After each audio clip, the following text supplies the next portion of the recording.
Thank you all so much for coming to Manny's tonight. My name is Precious Green. I'm our Director of Community, and I get the pleasure and the honor of sitting with our incredible guest tonight because we are all Changemakers. Who got their copy of the book? Woo-hoo! Excellent, excellent. So tonight we're going to be talking about the book, but we're going to really just dive into the experience of being a self-described and proud change maker, and how each of us can really advocate on behalf while dancing.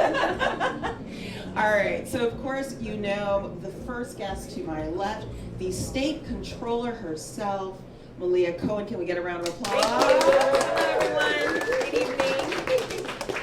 And the woman of the hour, our author, Christina Bass Hamilton. I was telling Samantha, when I first got the book, I have to admit I was really surprised because it's pretty slim. But what's brilliant about that is I appreciate that you get right to the point and you do it in such a conversational way that it feels possible. I was joking with my sister actually, and I was like, yes, honestly, if I had this when I was taking my AP Civics class, could have actually, saved a lot of time and premature gray hairs. But tell us, what inspired, why this book, why now? Well, first, let me just say thank you. My heart is so very full, and thanks for coming. It's been a blast. There are people here that I've actually worked in the trenches with fighting to pass legislation, and so I'm just so grateful that you're here. Thank you. So the book. So I have been a lobbyist for a number of years. I was blessed when I first moved here from the East Coast to get a position at the United Domestic Workers representing IHSS providers, then family child care providers, and I became a lobbyist. It's so funny because, like I said in the book, if you had asked me, I would have said hell no. That's like I was thinking of the guy, the smoking cigarettes behind the closed door kind of people. But then what I realized working at the union was that, well, no, all people really need lobbyists, or all groups of people, because it's just representing your interests, and working people need their interests represented more than a lot of the other folks running around the Capitol. And so doing the work at the union, I would regularly come in contact with just so many wonderful activists coming from different parts of the state, and I just realized really firsthand that if you come to Sacramento to try to do things and you don't have professional guidance, it's really, really hard. And not just really, really hard, it's near impossible to be successful, because it is a very complicated process. A lot happens behind closed doors. If someone's not explaining it to you, it doesn't come intuitively. And so I always felt that was really, really wrong, and that actually part of the reason why we have as many problems as we do in society is because government generally has been closed to most people unless they have money to hire somebody like me. So the impetus was giving back to the community and sharing some of the knowledge that I was blessed to attain as a lobbyist for the union. Excellent, excellent. So one of the things I notice is going through this, it really feels like you are talking about the art and the science of legislative advocacy. I saw that note and I was like, oh, I like that phrasing, because lobbying does kind of generate a bit of ick for some people. So legislative advocacy. And so the first chapter really gives us the quick overview of the structure of California government, so the science, if you will. Right. And Controller Cohen, which can we call him Malia? Yeah. Okay. We're really casual here. So Malia, you are clearly a part of that and are one of our constitutional officers. So, I think people may have a general idea of what a controller is, but tell us a little bit about What do I do? What do I do? First of all, good evening. I'm so glad to see you all. And I want to say, Christina, congratulations. This is a huge milestone. It's like birthing a child. It really is. Having birth too. Yes, it is. This is such a big deal. Thank you. So I just want to publicly congratulate you. I'm really, really proud of you. I met her when she was working at UW. So I was really honored to be invited to participate in this conversation. So I grew up here in San Francisco. I'm a graduate of the public school system. I went to Fisk University, HBCU in Nashville, Tennessee. I also earned a master's degree in public policy and management. And earlier, before we got started, I was asked the question, well, how did you find yourself down this pathway? And for me, it was always very easy. I started in the 3rd grade and ran for class president. And luckily, I've had a really strong win streak. But one of the things that I have learned is that issues come and go, but people's values generally stay the same. And when I became a San Francisco supervisor, I served for 8 years. I served the southeastern neighborhoods of San Francisco, Ventura Hill, Visitation Valley, and Dogpatch. And I began to see very quickly how money influenced politics. And it's a theme that I've seen, but I think it's more perverse in Sacramento. San Francisco is unique because we've got programs in place. We have a lot of local rules that require you to have disclosure, who's giving what and how much. The state has the same thing, but it's not as robust. After the Board of Supervisors, I ran to be on the California Board of Equalization, which was my first introduction to statewide politics. And now I'm elected, and I serve you, thank you very much. And I serve the state of California, right? So that's 40 million people, and I think what makes me unique as a constitutional officer is I've never served in the legislature, meaning I've never been an assembly person and I've never been a state senator. So almost like as an outsider coming in, one thing that I saw was how there was an imbalance of power. Not just power in terms of money, but also information. Who had access? And I certainly campaigned on bringing more equity to just public life. One of these ways of doing that is this book, making sure people have the ability to advocate on their own behalf. You don't need a lobbyist, but it is helpful. It is very helpful to say, hey, this is what I want to get done, go figure it out. And successful, the good ones actually are able to do it and move legislation or block legislation for that matter, move money or block money from being moved. So it's an incredibly powerful position. So this conversation really is about a power shift. Really what we like to do is to shift it from a small group, class of people into more the masses of everyone, like folks like yourself in this room. The state controller is responsible for auditing the state books, tax dollars, keeping an accurate record of where each and every dollar is spent. I am the other side of the coin, and the other side of the coin is the state treasurer. The treasurer brings money in, the state controller is in charge of sending the money out. Both of us are responsible for reconciliation of the books, but we write the checks. I pay state employees, I pay retirees, I make sure that the investments on the retirement funds are balanced and sound and fair, not sacrificing workers or key principles that labor has, communities of color, making sure that they're represented, making sure that women and the LGBT community can also invest and have a robust life in the state of California. That's a really long answer, but the controller's a very important job. She is so important. Let me tell you this is Black History Month, so it took 172 years for a black woman to hold, for an African American to hold this position, let alone a woman. So this is incredibly important. We're talking about managing the 4th largest economy in the world. And so that's a lot of money, that's a lot of people, that's a lot of moving parts. I sit on 70 different boards and commissions, and I guarantee the work that I do intersects your life. If you got a tax return, you're very welcome. I signed that check. And there should be no error. It should be paid in full and on time. And for those of you that haven't paid, don't worry, there's still time. But I chair the Franchise Tax Board. I'm on the Coastal Commission. I deal with a lot of environmental issues. I deal with making sure that there's no fraud, tax fraud. And if there are, we go after and we prosecute them. So it's a lot happening. That's right. I'll weave it in throughout, but tonight is a very special moment. I'm happy to be here to share it with you. All right. Yes! Let's hear it for the controller. Absolutely. So we're gonna find a segue. Yeah, I know. Don't ask me what I can dominate. But actually it does segue very nicely to talking about the art of advocacy, because the second chapter of the book is thinking through your proposal, thinking through what you want to do. And one of the things that comes to mind is so many of us have great ideas. So many of us think we have great ideas. That part. Okay, would you agree? Oh yeah, no one else has ever thought of it before. Right. So we have to put that little caveat. I know it's a great idea to you. Yes. Just like your child is probably the best child in the whole world. Go ahead, Precious.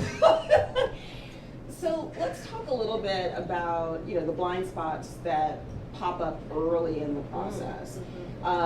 What are some of the key things, or what are some of the key areas that you in your profession and you kind of on the back end managing the money going out to pay for the different laws, should they become laws and programs, what are some of the things that you all see that these passionate people are missing? I would say, in general, my biggest piece of advice to advocates is, or I would say, what I see missing most, especially when it comes to folks who don't live and breathe the Capitol, is a lack of clarity around who controls what. Who actually has power to make a decision to do the thing you want to happen.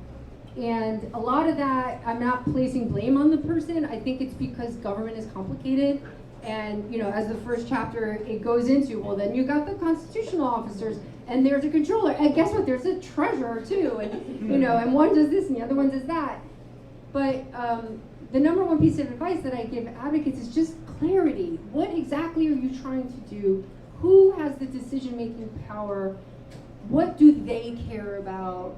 Who else is in the landscape of your arena who wants the status quo to continue?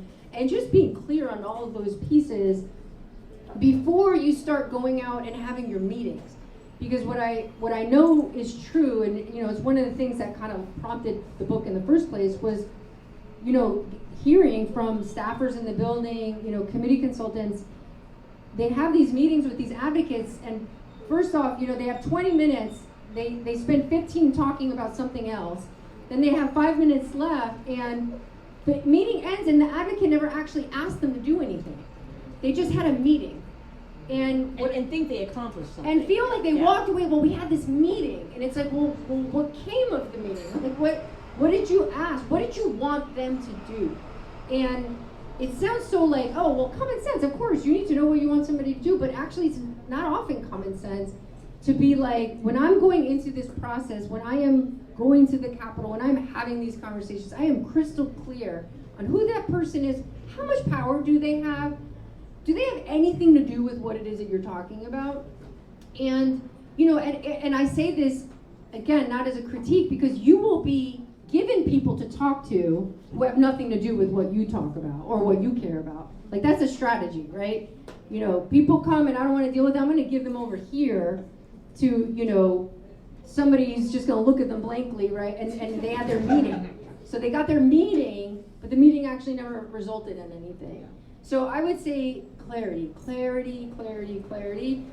is 50% of the struggle right there, so that you then can focus your efforts around, you know, who is the decision maker, what influences them, who cares about the status quo, who's going to fight me in changing the status quo, and then I make my strategy and I build my tactics after that. May I interject here? So just want to paint a picture on like how the dynamic works. She is a lobbyist, or she's representing someone's interest. I, as a policymaker, would receive her into the office, and we would sit down, literally, like you said, between 20 and 30 minutes. Those are the things that I'm listening. I'm thinking, how much time is this going to cost me? How much political capital is this going to cost me? How much money is this going to cost me? how many hours in public comment am I going to sit and listen to? If you're from San Francisco, you know what I'm talking about. Who am I going to piss off? Yes, exactly. What's the unintended consequences? What are the laws that are in place? How am I going to get to 6 votes? At least, I'm thinking in San Francisco, the San Francisco Board of Supervisors, but larger on the statewide level. Can I get my votes? Are there allies that I can begin to develop relationships with? So when you are making your presentation or your pitch, if you will, these are the things that you need to be cognizant of as a decision maker, what I'm listening for. And a lot of the times, you're trying to sift through what do they even ask, what are they even wanting you to do? Because I say this in the book, this isn't like read between the lines and guess what I'm asking, right? Like, this isn't like you're automatically just gonna know because I am so, this issue is just so righteous that you just know what it is that I need you to do. These folks, like Malia, are talking to hundreds of people on different issues all the time. And remember, you're the expert coming in, oftentimes informing the decision maker. Why this is important for the state of California, why this is important for women, why this is important for communities of color. That is kind of the angle, what you need to be thinking about when you're trying to bring about change. But it also seems like having that clarity, you have the passion for the issue, you're coming into these offices with that clarity, that would boost your confidence and make your argument even more compelling, right? Well, you would use your time better, yes. Yeah. And they would understand, like, okay, this is what you want me to do, right? I mean, one of the things I was really surprised, reading through the book, one of the notes that you point out people should keep track of, because I think I subtitled chapter 2, Do Your Homework. Mm-hmm, yes. One of the points is, can the California state government actually fix this? Or is this a federal question? And I was, to my mind, like, oh yeah, duh, but people don't know. And the truth of the matter is it's probably complex. Mm-hmm. There's a lot of cross-jurisdiction oversight, intermingling, Yeah. oftentimes. Yeah. Yeah, and what does the law say? Does the law already exist? And maybe it's just never actually been applied. In which case, your struggle is going to be a lot better, or not better, it's going to be easier because you don't have to pass legislation. You just need to, well, I take that back. It probably wouldn't be easier. There's a reason why it hasn't been applied. But like, you got to focus on where the problem is versus I think we need to pass legislation. Everybody wants to pass legislation, and I get it, and I'm not demeaning that at all. But sometimes you actually don't have to. Oftentimes legislation passes and never gets enforced. Well, that's very frequent, unfortunately. Yeah. Yes. Oh wow. Yes. And so that, you guys are great with the segues because chapter 3 is building support. And my subtitle for that was Make Friends. And so the task that you all are talking about sounds enormous. And so It is. Yeah. wow, that laugh. Okay. There are people in this room who can attest to how enormous that task is. Yes. It, like, just kind of ballpark. Let's say I have an issue and I have an issue. Pick your issue. And I read the book or I'm just in the process. How long would you say changemakers need to sort of brace themselves for? From idea to, if you're lucky, governor's desk, signage, and then the check comes from Malia. That's really the end point, the check coming So from. for frame of reference, there are policies that took 20 years to pass. That's an extreme, but if you were talking about real big, bold stuff, like CalWorks, healthcare for all, things that change the narrative around a policy issue that has been in place for decades. You are not in 1 year. I mean, maybe. I'm not saying it's not possible, but be prepared that this is a multi-year effort. And that's also part of it too, is like being in it for the long haul. And, and it speaks to like organizations that are they represent the community, they're from the grassroots, and you need resources to sustain this for multiple years, right? You need to pay people to do and come in and do all these like really high sophisticated things and keep paying them. It's not just 8 months or 6 months. But that's, we like to say, and I say this in the book, policies need to marinate. You're talking about psychology, you're talking about people need to sit with things, they need to think about, it's the Overton window, you're not on one, gonna come in and say, hey, let me tell you, I think we need to restructure and this is gonna be, and they do it in Denmark and it's awesome. It's just, you're talking about people who are ingrained in a certain belief in systems that they were taught their whole life, and you're trying to dismantle a way of thinking. There are also some elements of the book that Christina highlights that is also relevant to educating voters. For the most part, it's about the legislative process. But part of the legislative process is the electoral process. So you can come up with a policy idea. If it doesn't fly in the legislature, you can bring it to voters yourself through the initiative process. But doing that is you have to educate why Prop 16 isn't good for California anymore, why we need to revisit some of the other long-standing propositions that have been around since the 70s. And that definitely takes time and money, because you're bringing about change, but you're talking about something, a new concept. And think about same-sex marriages. Think about how long it's still taken for same-sex marriages to be recognized. It's a cultural change. That's right. It's cultural. It's That's cultural. Right. I mean, your children hear it, and they have no problem with it, accept it. That's right. And then they grow up, and now they're able to vote. That's and right. that is when you start to see the change. So, change is being a change maker is really, you got to be in it for the long haul. It is not an easy place to make change happen. It's not easy, but it's worthwhile. And I mean, if you think about it, I mean, you leave this earth, you have made change, and I think that that's all of our calling in life, to leave this place better than how we found it. Yeah. See it? Well, I talk a lot about culture change. So I have a podcast. I would love for you all to check it out. The name is on the poster there in the back. But one of the episodes, I interviewed Mayor Michael Tubbs, and we talked about narrative change around poverty. And, this way that society considers poor people. We all know the tropes. We all grew up with it. I'm a child of the 80s. I remember Jerry Springer and the whole thing, right? And dismantling these narratives, many of which have existed for centuries, is not going to happen in 1 year, 2 years. And a lot of the times what I would say to advocates is, before you even get to the legislature, is the work of narrative change. It's the work of culture change.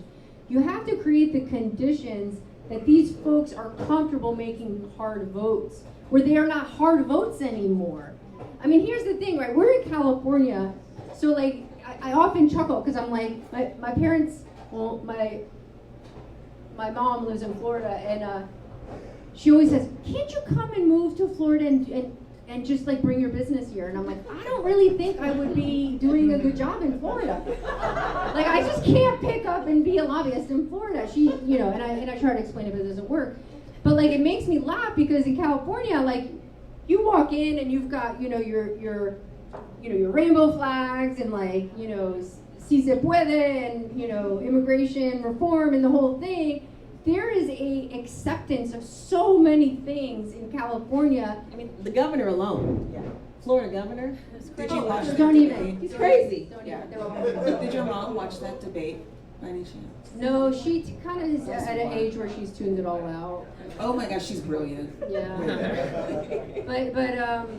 But I think in the end, what we have to appreciate is where we got to in California. We got to get the rest of the country there on a lot of the issues. But even within California, we like to say we're so damn progressive. I can tell you, there are certain things, I'm looking at my friend Mr. Zitrin right there. There are certain things where business, actually I take that back. There are a lot of things that the chamber will come in, they'll put you on their job killer list, and you're lost. Come on, she's preaching now, ladies and gentlemen. Come on. I'm just speaking truth. Yes. A Democrat is not a Democrat all the time. It's not universal blue. No, and it's shades of blue. And the reality is, so we've made a lot of progress. The progress has a lot to do with culture and shifts in what the public is willing to accept and what is acceptable and what they want. which then gives the courage to the lawmakers to take the hard votes. And then there's the process of when the public isn't there yet, and you're the one in the vanguard trying to change, you're trying to push the lawmakers, maybe their public isn't quite there yet. There's so many different elements in which advocacy happens. It's outside the building, it's inside the building, but all of which is to understand you're dealing with 120 individuals that are human beings that want to be reelected, that have all sorts of reasons why they do what they do. Maybe they're and do what they don't do. and there's inside, they're pissed at the other person because something happened and you'll never know what it was, but guess what? They'll never vote yes on your bill. I'm not even kidding, because so-and-so is the author and they are angry about something that happened. Like, you are dealing with 120 people with 120 different things going on in their mind. And, I would say one of the biggest sort of points in the book is pure righteousness is not enough. You can just be convinced it's the right thing to do. What's the problem? But politics doesn't work that way, even in California, especially in California. Sorry, because facts. I'm just going there. Yeah. So thinking this through, and I'm glad you touched on, the narrative. Really, oh my gosh, I thought this was like, it's so new to me. But the work that has to be done before you even get in the car Right. and get up to Sacramento. Right. And obviously thinking and planning for the long game, we're talking about building coalitions before you even start thinking about who you want to tag in as the author and your champions. Can you all talk a little bit about some of the more creative coalition building that you've seen, or like that small group with the idea, knowing, okay, we have to be scrappy. Right. Some great examples. Well, I'd love to hear from the controller, like advocacy that you've seen that has impressed you, like these people really are moving the dial on this. Uh-oh. Deep sigh. Advocacy that's impressed me, I have to say it might be my own. Because we've done some things and people said we couldn't do it. All right. Passing the soda tax in San Francisco. Okay. Restricting the sales of flavored tobacco in San Francisco. Okay. Coalition building is absolutely critical to get, I think, anything done.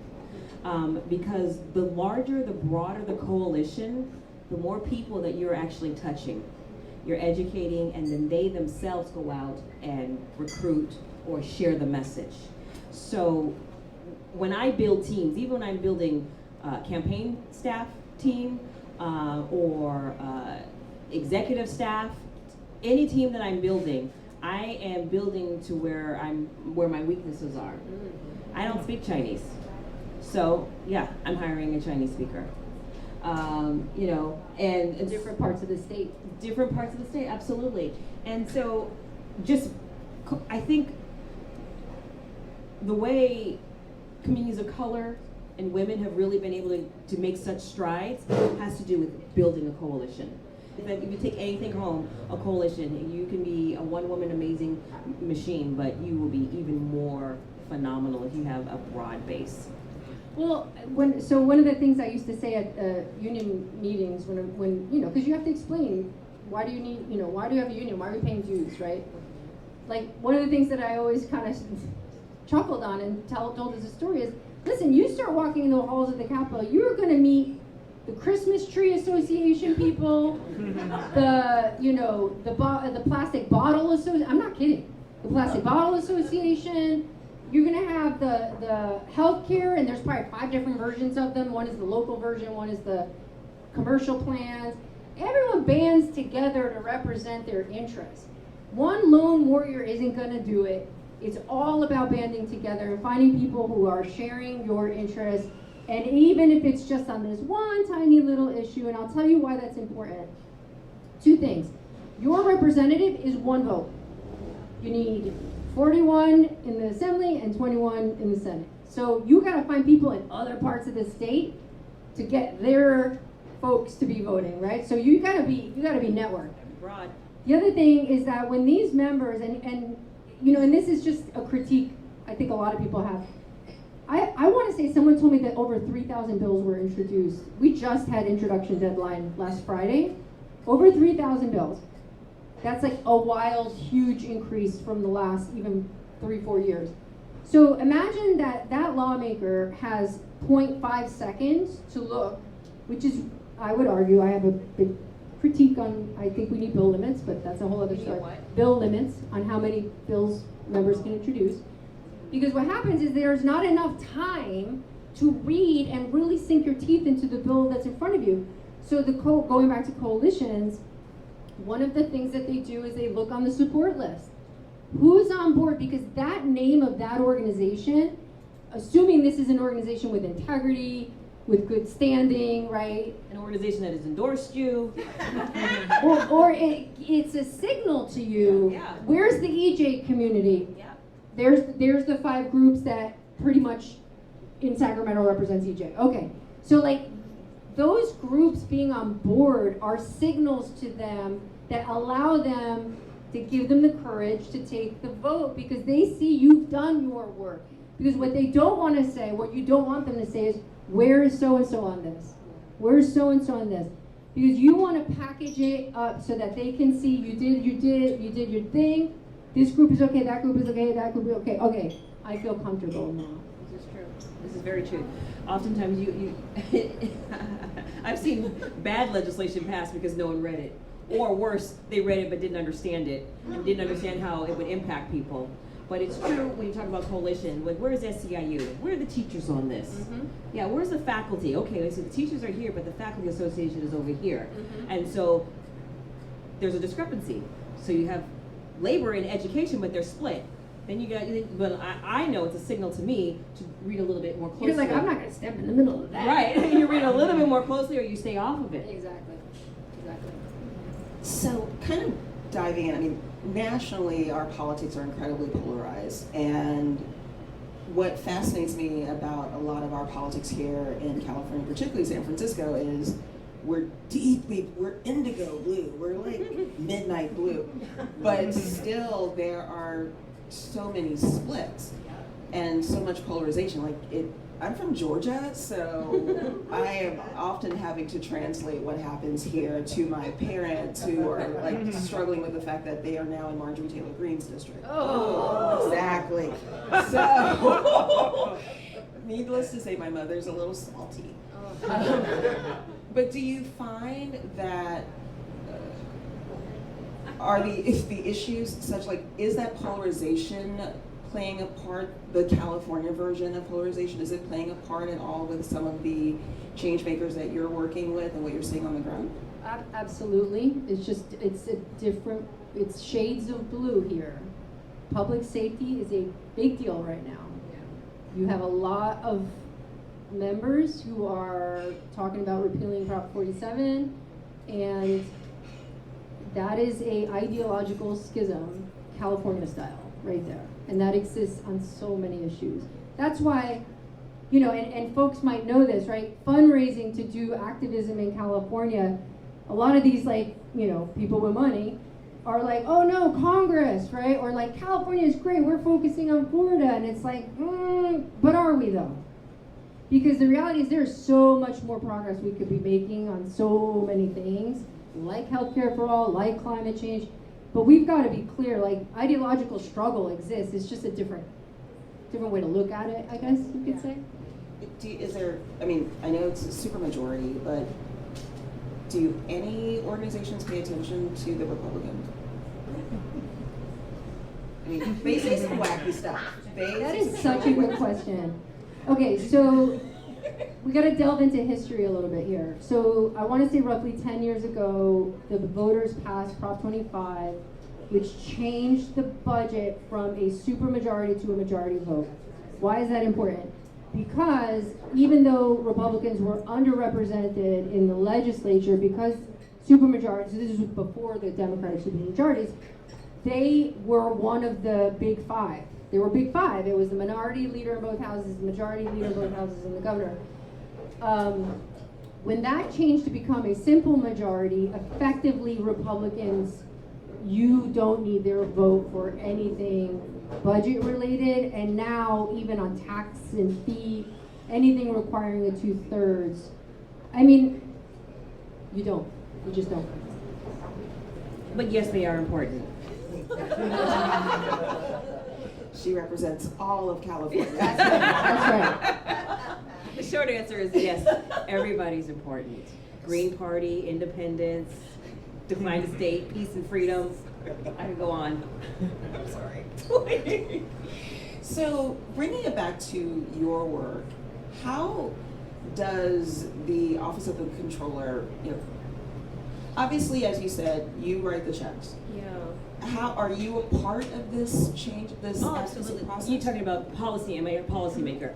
Absolutely. So I think the big thing is what people can mentally picture and grasp is receiving their tax return, so they can, or their paycheck. But we do a lot more. And an example of it is we run a property tax postponement program for seniors. Seniors that are not able to pay their property taxes. We have money from the legislature that allows us to pay their taxes or pay part of their taxes. And that's an important program. That's a policy. So legislation was written and passed. We advocate for money in the budget to continue to move this policy initiative forward. And we are working on several different pieces. So I partner with members of the legislature in order to get my legislative agenda moving forward. As a constitutional officer, I cannot do it without partnership. So again, going back to the point that we were driving home earlier about the importance of building a coalition. Yeah. Yeah, I think it's so interesting because, again, back to the book, really back to the chapter about, do your work, think through, a lot of change or a lot of advocacy actually could be addressed with regulatory. That's review. exactly right. So what the state controller does do, correct me if I'm wrong, is issue regulations and things relating to the purview of your work. And, going back to the book, it may be that the change you're seeking can be accomplished that way, in which case Malia Cohen becomes your goddess, because you're like, please change the regulation to make it be the way that I want. But I'm not kidding, it's called regulatory lobbying, which, ostensibly is a lot easier than getting 41 votes, 21 votes, and then the governor's signature. And that goes back to doing your homework exactly, right?